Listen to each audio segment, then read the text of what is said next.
E aí, tudo certinho com vocês? Recentemente, em um comentário, uma moça estava com dúvidas sobre o que fazer no caso de um falecimento repentino entre seus familiares. Nessa hora a pessoa fica meio aturdida, meio perdida, e o que fazer, qual é o próximo passo, né?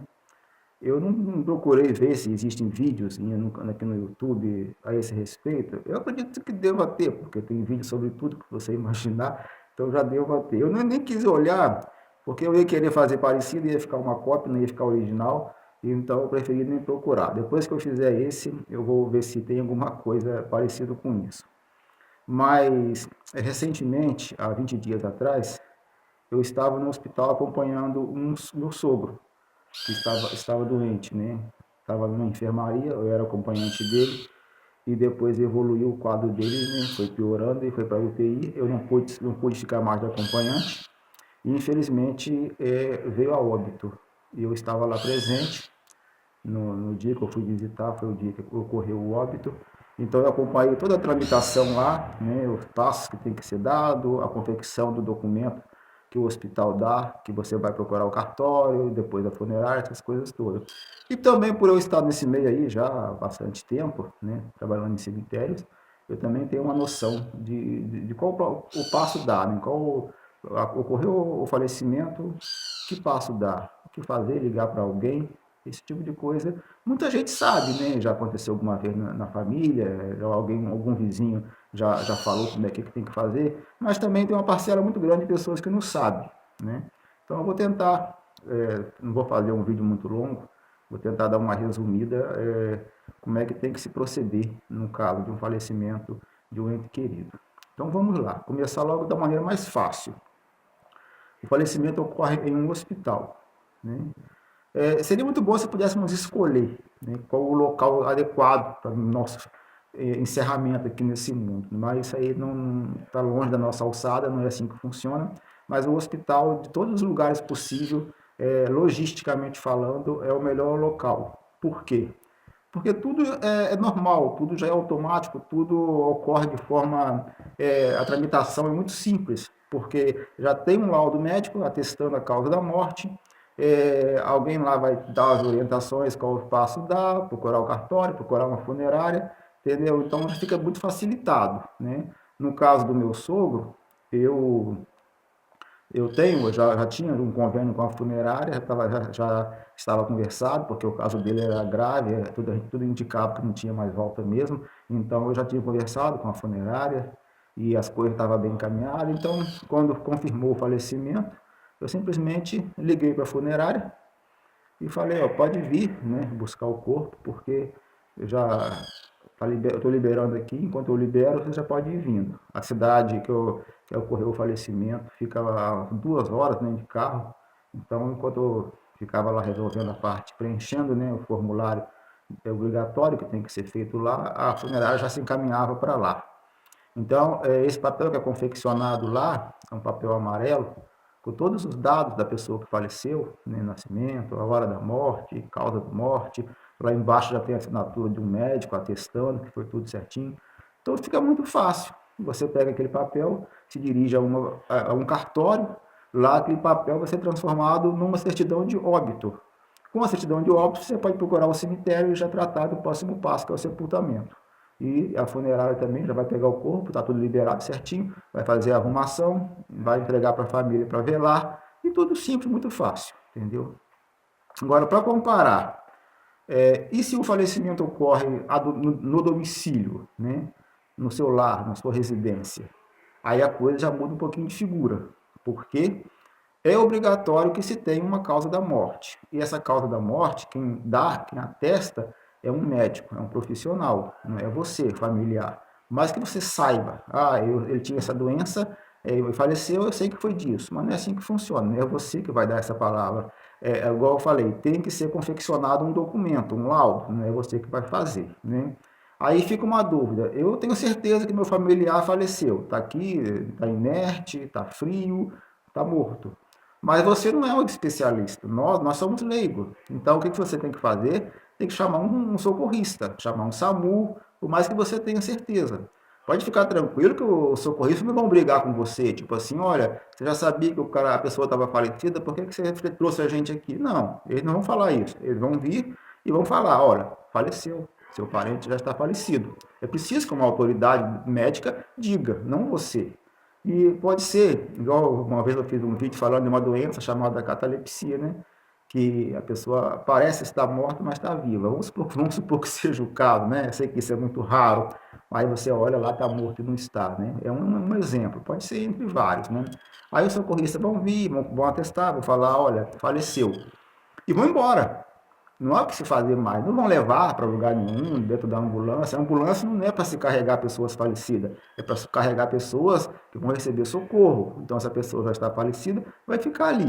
Eles vão embora e você vai estar ali com o corpo do seu parente. Aí, o que você tem que fazer? Aí vem uma outra questão, né? Como você precisa de um laudo médico, se você tem um médico que acompanhava aquela pessoa já, se ela já tinha uma doença, já está meio caminho andado. Você pode procurar esse médico, se ele tiver boa vontade, ele não é obrigado também a fazer isso, ele pode atestar a causa da morte. Ele vai assinar lá um laudo dizendo, ah, morreu por isso, por esse motivo. Agora, se ele se recusar, aí você pode buscar um outro médico, um outro. Se não achar ninguém, aí você vai ter que chamar a funerária vai pegar esse corpo, vai levar para o IML mais próximo. Dentro do IML tem um setor chamado SVO, Serviço de Verificação de Óbito. Lá vai ser feita a perícia no corpo e assim que a perícia estiver pronta, vai ser elaborado um laudo. Eles vão entregar o corpo para a família junto com esse laudo. E é assim que funciona, entendeu? E uma outra questão envolve funerária. Sempre próximo, né, por uma questão de logística, a hospitais, existe uma funerária. Mas você não conhece ela, você é de outra cidade, igual no meu caso mesmo. Eu moro numa cidade chamada Guarapari e meu sogro faleceu numa cidade chamada Cachoeiro. Na porta do hospital tem uma funerária. Mas eu não conhecia, não tenho nenhuma ligação com eles. A moça do hospital até falou, você quer já o número da funerária aqui, né? Ele deve ter uma parceria lá, né, já para passar o número. Eu falei, não, eu já tenho. Então, uma dica muito boa, em vida, faça um plano funerário. Eu não tenho nenhuma ligação com funerário. Eu tenho até um amigo que é dono de funerário, mas não foi ele que me pediu para falar isso, não. Mas por questão de praticidade, se a sua condição financeira permitir, faça um plano funerário, porque fica muito fácil. É uma coisa a menos para você se preocupar na hora que isso acontece. Agora, vamos colocar outra situação aí. Se uma morte ocorreu na rua, numa pracinha, a pessoa estava ali sentada no banco da praça, moscando, dando um milhozinho pro pombo, teve um mal súbito, faleceu. Não tem familiar nenhum próximo. E aí, o que acontece? Nesse caso, naturalmente, o corpo não pode ficar lá, exposto. Ele vai ser recolhido por quem? Pelo IML. Lá no IML, por ele já estar lá, vai ser feita a perícia e vai atestar a causa da morte. Quando um familiar for lá fazer a liberação, aí já vai sair de lá com o corpo e já com esse laudo também.